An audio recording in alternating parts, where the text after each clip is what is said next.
DK Rathi online classes में आपका स्वागत है। आज मैं आपको कराने जा रहा हूं सामान्य विज्ञान में फिजिक्स के विद्युत धारा। हमने पहला चैप्टर शुरू किया था, इससे पूर्व की वीडियो में आपको मिल जाएगा। आज हम करेंगे विद्युत धारा का तापन प्रभाव।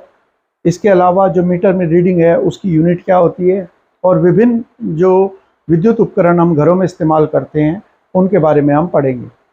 मेरा नाम इंजीनियर डीके राठी है। मैं एक लेखक और शिक्षक हूँ। आप लोगों को मैं लेक्चर में एक पीडीएफ के माध्यम से पढ़ाता हूँ। वो पीडीएफ मैंने अपनी इस किताब से ली है। ये सामान्य अध्ययन का 9th एडिशन है जो अप्रैल 2022 में प्रकाशित हुआ है। इसके अंदर मैंने 3300 क्वेश्चन शामिल किए हुए हैं और ये क्वेश्चन 2022 तक जो प्रमुख वनडे एग्जाम हुए हैं उन परीक्षाओं में पूछे गए सवालों को मैंने ग्रहण किया है। इसके अलावा एनसीईआरटी आधारित होने के कारण ये सरकारी परीक्षाओं के लिए इसमें जो पाठ्य सामग्री है वो बहुत ही उपयोगी है।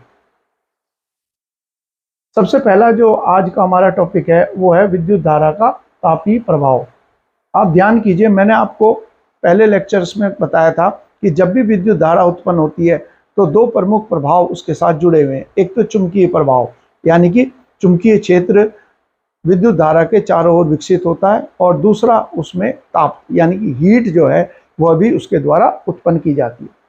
अब इसके अंदर दे दिया कि ऊर्जा की उपयोग होने की दर को भी शक्ति कहते हैं, यानी कि रेट ऑफ डूइंग वर्क। और जब हम ऊर्जा की बात करते हैं तो ऊर्जा और कार्य, W का मतलब यहाँ पर क्या होता है? W का मतलब है कार्य।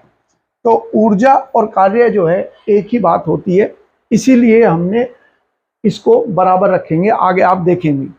तो जब हम शक्ति की यूनिट पढ़ते हैं तो हम क्या करते हैं?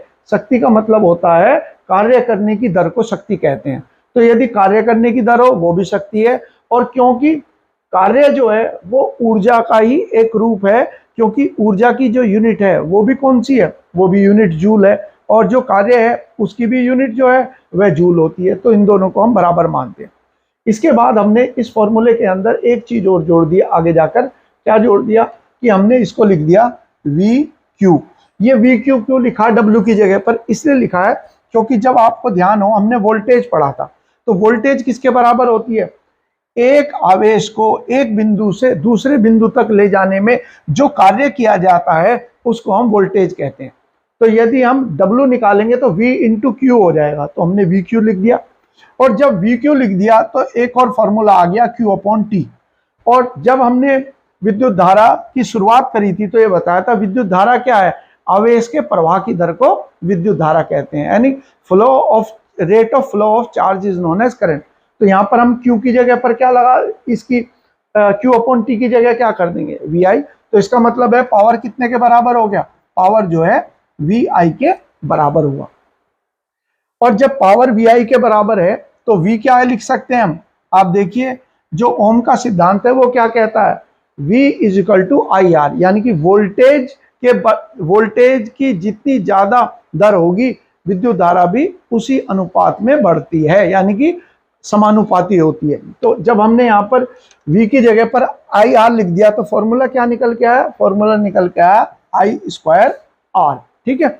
अब हमने यहाँ पर जो पावर है, पावर का एक और फॉर्मूला है वो भी हम बना सकते हैं, इसी से बनाएंगे। P is equal to V² upon R। क्यों कराया?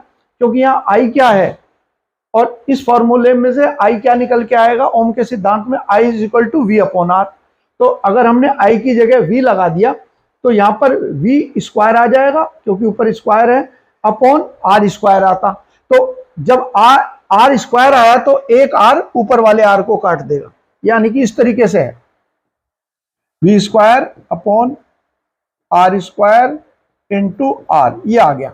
तो दो R है तो एक R हमने काट दिया, तो फॉर्मूला क्या निकल के आया? V² अपॉन R का। और हमारे जिस फॉर्मूले के ऊपर हमें पहुंचना है मैं उसी बिंदु को करा रहा हूं। इस तरीके के क्वेश्चन जो है रेलवे के एग्जाम के लिए और जो हायर सेकेंडरी का एग्जाम होता है SSC का, MTS, CHSL, इन सारे परीक्षाओं के अंदर ये बहुत ही उपयोगी है। यहाँ पर इसके बाद हमने बता दिया कि जो कार्य होता है वो किसके बराबर होता है? ऊर्जा के। और ऊर्जा किसके बराबर होती है? ऊष्मा। या तीनों की जो यूनिट होती है वो होती है जूल। इसीलिए तीनों को एक दूसरे के समकक्ष हम रख देंगे। तो पावर जहां मैंने लिखा है, पावर में हमने W लिखा हुआ है, W की जगह हम क्या लिख सकते हैं, H, क्योंकि हीट उसके बराबर ही होती है। ऊपर देखिए तो H कितने के बराबर निकल के आया, H is equal to P, T के बराबर आया, ये ध्यान रखना है। और P की जगह पर हम क्या लिख सकते हैं, P की जगह हम लिख सकते हैं VI। क्यों, क्योंकि हमने अभी पढ़ा था कि जो पावर होता है, पावर कितने के बराबर है, पावर जो है आपने देखा यहां पर जो पावर लिखा हुआ है, ये जो पावर है ये कितने के बराबर हो गया, VI के बराबर हो गया। इसीलिए हमने फॉर्मूले के अंदर वो पॉइंट शामिल किया हुआ है। समझ में आया आप लोगों की? वापस चलते हैं। तो इसका मतलब है हम हीट का फॉर्मूला क्या हो गया, हीट का फॉर्मूला हो गया I² RT। ये इंपॉर्टेंट याद कर लेना। इसी को कहते हैं जूल का तापन का नियम, जूल्स लॉ ऑफ हीटिंग कहते हैं। आगे भी इसके बारे में थोड़ा पढ़ेंगे। और विद्युत शक्ति का मात्रक क्या होता है, वाट, पहले ही पढ़ा था हमने। इसके अलावा हॉर्स पावर का भी यूज होता है, वो हम आगे पढ़ेंगे। देखिए अगर जो पॉइंट हमारे पास आएगा। फिर अगला इंपॉर्टेंट पॉइंट आ गया कि व्यावसायिक तौर पर जब हम मीटर की रीडिंग करते हैं, जैसे विद्युत ऊर्जा का व्यावसायिक मात्रक क्या होता है, किलोवाट गुणा आर, यानी कि घंटा। इसको हम कहते हैं विद्युत ऊर्जा का मात्रक मीटर में। अभी मैं समझा दूंगा एक बड़े सरल से उदाहरण से।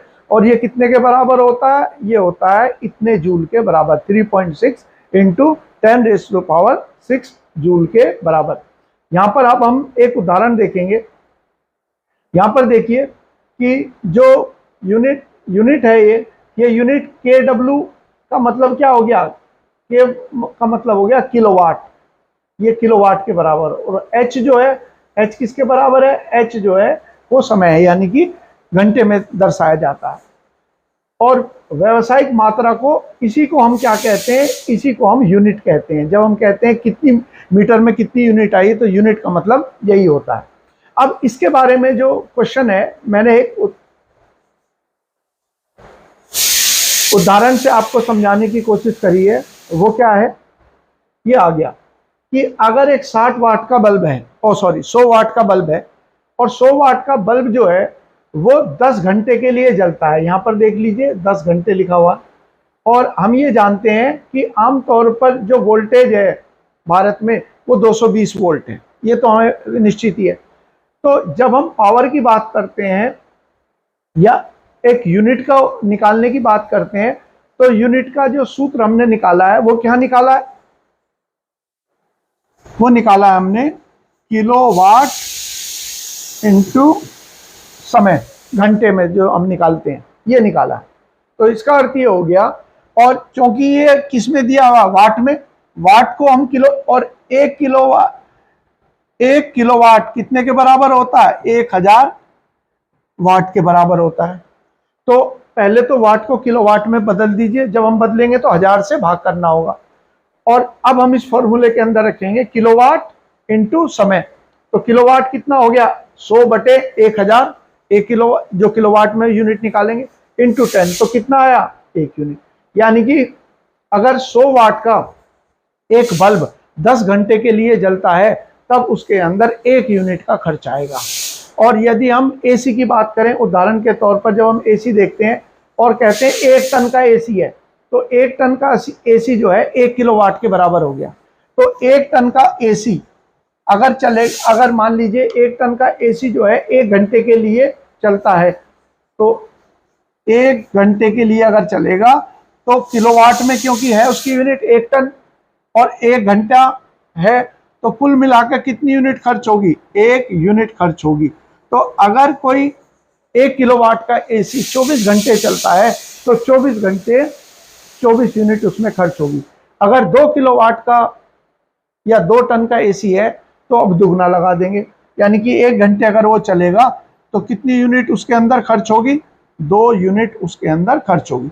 इस तरीके से हम जितने भी विद्युत उपकरण है उसके ऊपर जो वाट लिखा हुआ है उसके आधार पर हम पता लगा सकते हैं कि कितनी यूनिट का इसके अंदर खर्चा आएगा।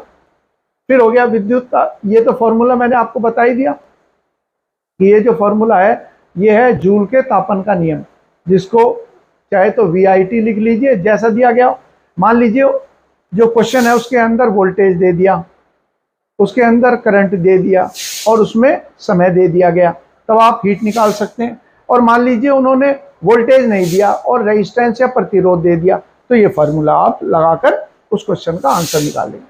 और इस फॉर्मूले से हमें क्या पता चलता है कि हीट जो है, हीट किसके बराबर है? हीट डायरेक्टली प्रोपोर्शनल है करंट के। जितना ज्यादा करंट होगा उतनी ज्यादा ऊष्मा या हीट उत्पन्न होगी, या हम कहें जितनी ज्यादा वोल्टेज होगी उतना ज्यादा ऊष्मा का उत्पादन होगा। या फिर हीट को हम रेजिस्टेंस के साथ डायरेक्टली, जितना ज्यादा प्रतिरोध होगा उतनी ज्यादा ऊष्मा होगी, और जितने ज्यादा समय तक के लिए विद्युत प्रवाह करेगा उतनी ज्यादा ऊष्मा उत्पादित होगी। तो यहाँ पर जो हमने पॉइंट पढ़े हैं, इन पॉइंट के आधार पर हम किसी भी क्वेश्चन का सही से आंसर निकाल पाएंगे और सही लगा भी लेंगे। ठीक है, अब देखते हैं विद्युत जो यंत्र हमारे घरों में इस्तेमाल करते हैं हम लोग, उनके बारे में क्वेश्चन जो है सीटेट के एग्जाम के अंदर भी आ चुका है और सीडीएस के एग्जाम में भी आ चुका है। किस तरीके के क्वेश्चन है? एक तो आप जानते हो घरों में पहले जो यूज होते थे वो थे पारंपरिक विद्युत बल्ब, जिनको कहते हैं विद्युत तापदीप्त बल्ब, या जिनको कहते हैं इनकैंडिसेंट बल्ब। ये बल्ब क्या होते थे? जरा आप तीन चीजों के बारे में हम पढ़ेंगे, उन तीनों के बारे में मैं आपको एक चित्र दिखा देता हूं ताकि हमारे लिए आसान रहे। एक तो हम पढ़ेंगे विद्युत ताप बल्ब कौन सा होता है, फिर हम पढ़ेंगे ट्यूबलाइट के बारे में, और साथ ही साथ हम पढ़ेंगे प्रतिदीप्त लैंप जिसको कहते हैं CFL, और एक आएगा नीचे की तरफ LED, इनके बारे में। तो एक तो मैं आपको इसमें चित्र दिखा देता हूं ताकि हमारे लिए जो चीज हम पढ़ रहे हैं उसको समझना थोड़ा आसान हो। ये वाले जो पारंपरिक बल्ब है, ये आप देख रहे हो, ये है विद्युत ताप बल्ब। ये वाले जो दिखा रखे हैं ये विद्युत ताप बल्ब है, और ये LED है दूसरे नंबर पे, और तीसरे नंबर पे हमने दे रखा CFL, और ये चौथे में जो है ये दिखाया हुआ है क्या? ट्यूबलाइट के बारे में। तो इनका क्या क्या चीजें इंपॉर्टेंट है उन्हें हम देखते हुए चलेंगे। देखिए, सबसे पहले जब हम पारंपरिक बल्ब की बात करते हैं तो आप ध्यान रखिए कि जब पारंपरिक बल्ब की हमारी बात होती है तो पारंपरिक बल्ब के अंदर क्या इस्तेमाल होता है? आपको ध्यान हो, ये जो दिखाई दे रहा है ये क्या है? इनको कहते हैं तंतु। ये बने होते हैं टंगस्टन के, जो आपको चित्र के अंदर ये दिखाई दे रहे हैं। एक तो ये सवाल आता है किसके बने होते हैं, जैसे हमने कहा ये टंगस्टन के, और ये जो खांचा है शीशे का, इसके अंदर गैस भरी होती है। तो ये क्वेश्चन आता है कौन सी गैस भरी होती है और क्यों भरी जाती है?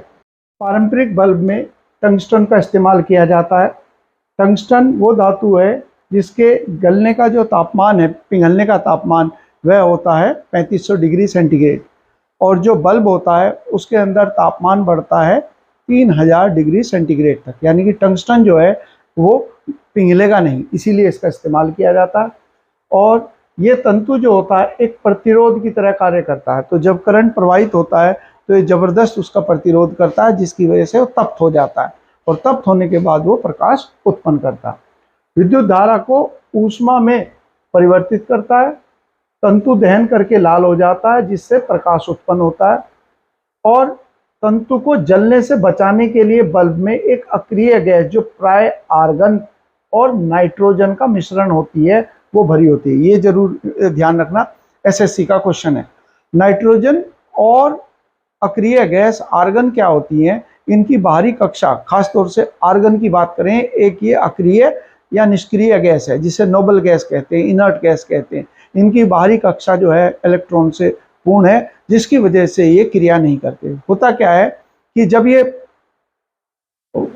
इसी को देखते हैं दोबारा से, जो मैं आपको पॉइंट बता रहा हूं कि अगर हम यहाँ पर दोबारा मैं चित्र दिखाता हूँ, ये जो बल्ब है, इस बल्ब के अंदर जब तापमान बढ़ता है, यहाँ पर देखते हैं, जब तापमान बहुत ज़्यादा बढ़ जाता है तब क्या होता है कि ये दहन करता है और टंगस्टन का वाष्पीकरण होता है, वेपर बनते हैं।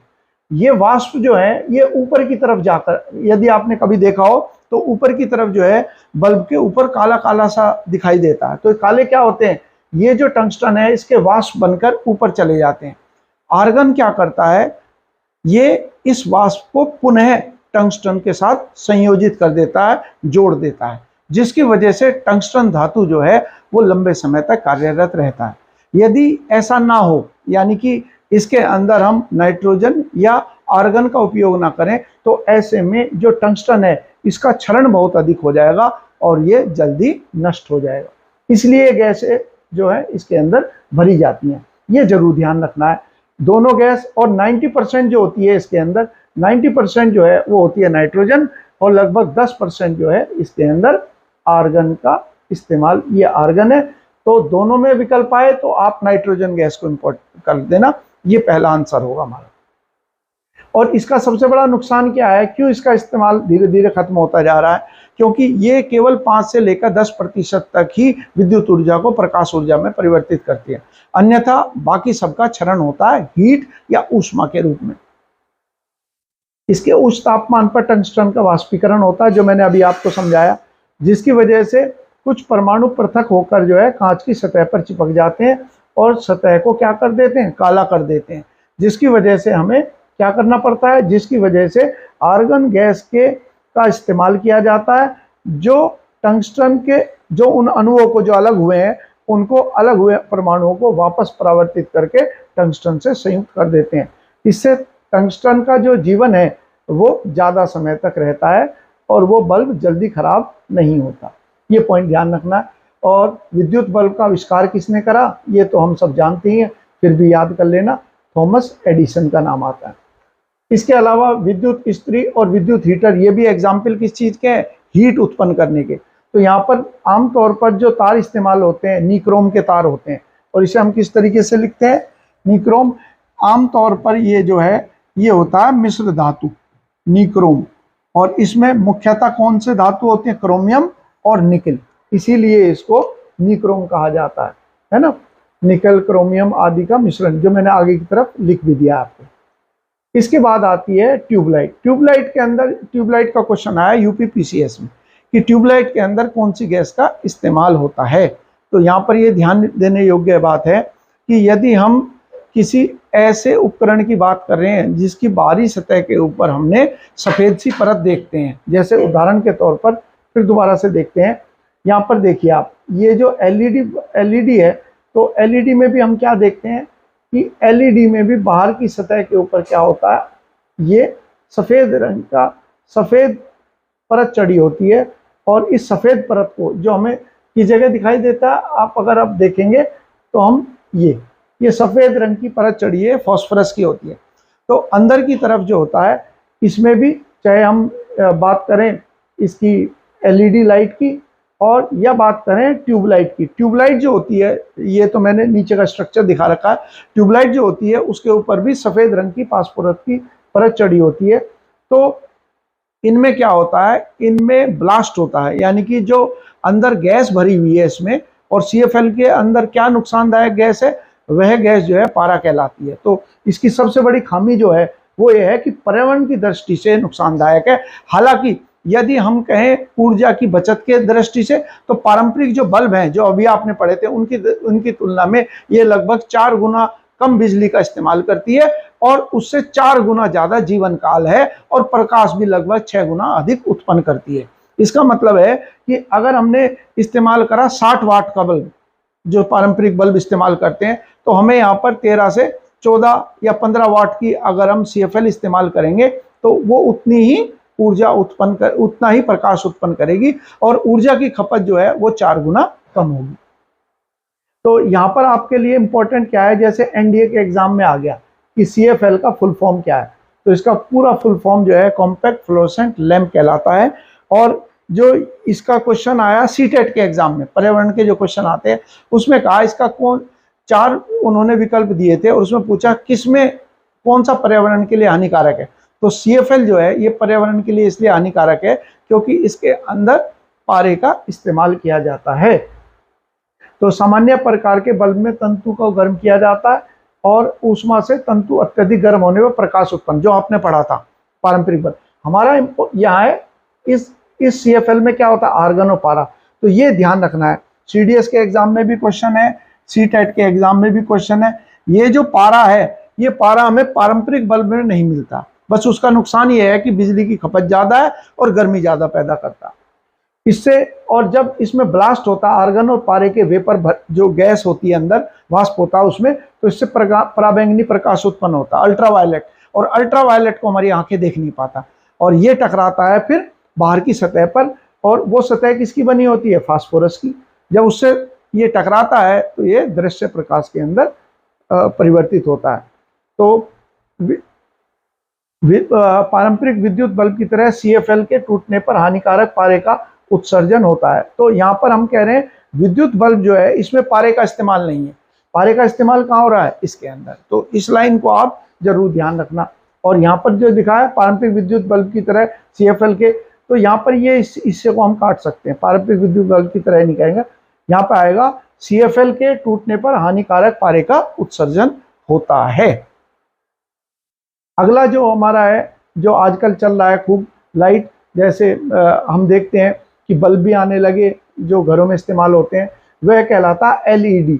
तो LED के अंदर जो विद्युत का उत्पादन है वो प्रक्रिया बिल्कुल ही अलग है। LED के अंदर एक तो LED का फुल फॉर्म देखो, लाइट एमिटिंग डायोड। तो इसमें डायोड लगे होते हैं जो अर्धचालक के बने होते हैं, सेमीकंडक्टर के बने होते हैं। तो इसमें ऊर्जा का इस्तेमाल जो है वो उस विधि से नहीं होता कि गैस की आवश्यकता हो। इसमें जो इस्तेमाल होता है वो अर्धचालक की मदद से होता है, इसीलिए इसमें हानिकारक पारे का इस्तेमाल नहीं होता। जहाँ तक बात है इसके जो क्षमता की और विद्युत उत्पादन की, तो इसका 6 वाट की जो LED है वो 60 वाट के बल्ब के बराबर होगी, और लगभग 15 वाट की जो CFL है, ये CFL, ये पारंपरिक बल्ब, और ये होगी हमारी LED। तो LED के अंदर देखेंगे तो उतना ही प्रकाश उत्पन्न कर रहे हैं, और इसमें कम वाट के अंदर ज़्यादा प्रकाश का उत्पादन है। और इसकी जो गुणवत्ता है, यानी कि इसके जो चलने का समय है वह भी कई हजार घंटे है, यानी कि ये इन सब की तुलना में ज़्यादा लंबे समय तक चलता है। इसीलिए हम देखते हैं LED के ऊपर जब वो तारीख डालता है उसकी तो गारंटी की, तो आप देखते हैं 2 साल तक की पड़ी होती है, क्योंकि इसकी क्षमता जो है वो लंबे समय तक चलने की है बनस्पत इन दोनों के। तो यहाँ पर एक तो फुल फॉर्म आपको ध्यान रखना है, जैसे मैं हर बार बताता हुआ चल रहा हूँ कि किस तरीके से हमें फुल फॉर्म करना है। और दूसरा जो पॉइंट है इसके अंदर ये आएगा, इसके अंदर जो विधि है वो किससे होती है? इलेक्ट्रॉन छिद्र के साथ। असल में क्या है कि जो LED की हम बात करते हैं, तो अभी मैं आपको बता देता हूँ कि जो ये पॉइंट लिखा हुआ है इसके अंदर कि इलेक्ट्रॉन छिद्र का वो होता है। तो वैसे तो ये हमारा जो टॉपिक है ये सेमीकंडक्टर का है। तो इसके अंदर क्या होता है कि जैसे सेमीकंडक्टर की बात करें हम,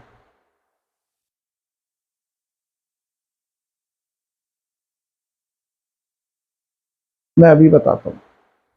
जैसे एक सेमीकंडक्टर होता है, तो हमने ये देखा, ये सेमीकंडक्टर होते हैं, 2 होते हैं जो सेमीकंडक्टर बने होते हैं। ये किसके बने होते हैं? इस तरीके से मैंने बताया था, इनको PN जंक्शन भी कहते हैं।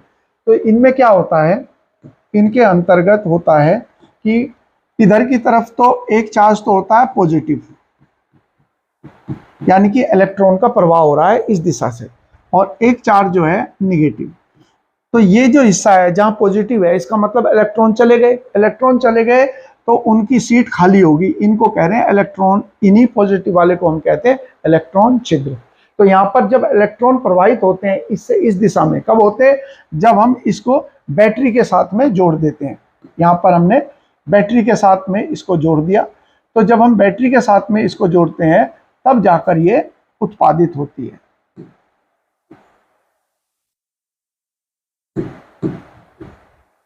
ठीक है, यहाँ पर मैं चलिए ऐसे बना देता हूँ, इस तरीके से हो गया। यहाँ पे हमने बैटरी लगा दी और ये इसके साथ जुड़े होते हैं इस तरीके से। तो इसमें जो विद्युत का उत्पादन है वो बिल्कुल अलग विधि से होता है। हो गया।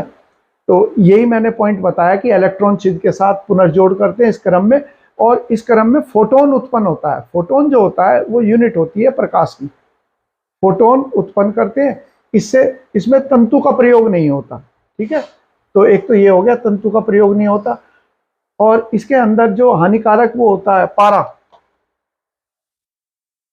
हानिकारक पारे का भी इस्तेमाल नहीं होता, हानिकारक पारे का प्रयोग नहीं। ठीक है, तो ये सबसे इम्पोर्टेंट पॉइंट्स थे जो आज हम लोगों को, जो मुझे आप लोगों को कराने थे। इसके बाद के जो लेक्चर है उसमें मैं आपको दिखा देता हूँ जो हम अगली क्लास के अंदर करेंगे। बस ये लास्ट पॉइंट और कर लेते हैं कि अगर हम देखें कि विद्युत ऊर्जा की खपत के आधार पर तो सर्वोत्तम कौन से होते हैं, तो सर्वोत्तम है एलईडी, लास्ट में जो दे रखे हैं। उसके बाद सीएफएल नलिका जिसे ट्यूबलाइट कहते हैं, एक हो गया सीएफएल सॉरी, ये हो गया प्रदीप्ति नलिका जिसे कहते हैं ट्यूबलाइट। ट्यूबलाइट में भी क्या इस्तेमाल होता है, ट्यूबलाइट के अंदर भी यदि आप देखेंगे, मैं दोबारा बता देता हूं, यहां पर हम देखेंगे ट्यूबलाइट, तो ट्यूबलाइट के अंदर भी हम पारे का इस्तेमाल करते हैं क्योंकि उसमें भी ब्लास्ट होता है। सीएफएल हो गया, संदीप्त हो गया, और ये ट्यूबलाइट। देखिए ट्यूबलाइट टॉपिक जो है इसमें क्या है, इसके दोनों कोनों पर तो बेरियम ऑक्साइड के 2 तंतु लगे होते हैं। अगर आप देखेंगे तो यहां पर मैं आपको दिखा देता हूं, ये देखिए, मैं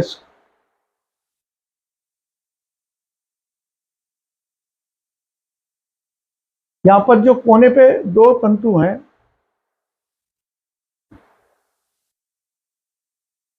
इधर की तरफ जो है ये कोने जो दिखाई दे रहे हैं, इनमें तंतु लगा होता है। यहाँ पर इस जगह पर ये तंतु लगा होता है, और इसके अंदर जो इम्पोर्टेंट एक चीज होती है जिसे कहते हैं चोक। अब तो ये दिखाई नहीं देती है, पुरानी ट्यूबलाइट का प्रकार दे रखा। इस चोक के अंदर जो है कई हजार वोल्ट का जो वोल्टेज है वो उत्पादित होता है कुछ समय के अंदर ही, कुछ सेकेंडों में। तो जो ट्यूबलाइट होती है, पाइप नुमा जो ट्यूबलाइट होती है, उसके अंदर जो है वो मरकरी और आर्गन के पारे को भरा जाता है।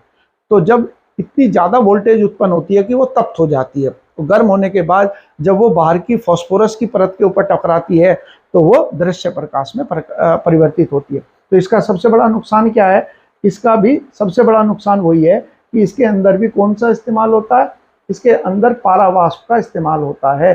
तो पर्यावरण की दृष्टि से हम देखें तो यह भी हानिकारक है। तो पर्यावरण की दृष्टि से यदि हम देखें इन प्रकाश को, तो हम पाते हैं कि सबसे बेहतर जो है वो तो है एलईडी। और उसके बाद अगर हम पारे की बात करें कि पारा हानिकारक है, तो हम कह सकते हैं पारंपरिक बल्ब जो है वो तुलनात्मक बेहतर है, क्योंकि उसके अंदर जो विद्युत का उत्पादन है वो बगैर पारे की मदद के होता है, जो सबसे ज़्यादा हानिकारक होती है मानव स्वास्थ्य के लिए। तो और सबसे जो विद्युत शक्ति की सबसे ज़्यादा खपत होती है ये पारंपरिक बल्ब में होती है, जिसको तापदीप्त बल्ब कहते हैं। ये क्वेश्चन सीडीएस के एग्जाम में। आज का लेक्चर मैं समाप्त करता हूं। तो लेक्चर देखने के लिए और सुनने के लिए आपका बहुत बहुत धन्यवाद।